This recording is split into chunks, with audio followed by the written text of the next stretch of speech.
हमारे prime minister Modi ji ने जब नोटबंदी की तो उन्होंने कहा था कि अब आतंकी हमला नहीं होगा, इकॉनमी पैरेलल हो जाएगी, बहुत सारी बातें कही थी।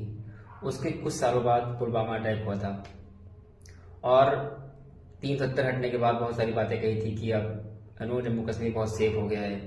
कल फिर हो गया।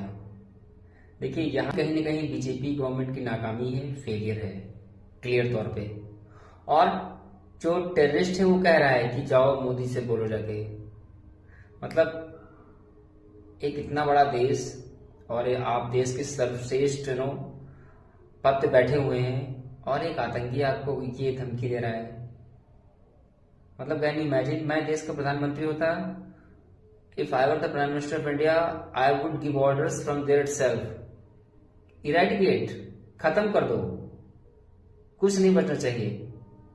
पता नहीं, मुझे कहीं ना कहीं अब कायरता नजर आती है, क्योंकि बांग्लादेश में भी हुआ, कोई एक्शन नहीं लिया। आई डोंट नो व्हाई, किस बात का डर है?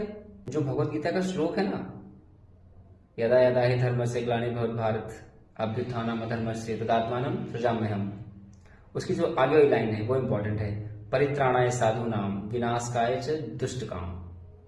जो अच्छे लोग हैं, जो सज्जन पुरुष हैं, उनकी रक्षा आप कैसे करेंगे? जब दुष्टों को मारेंगे तभी तो कर पाएंगे।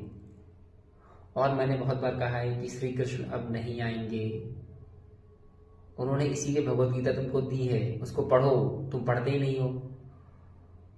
Chhatrapati Shivaji Maharaj, he jumped in the ocean of green with saffron in his hand and eradicated all the Mughal empire.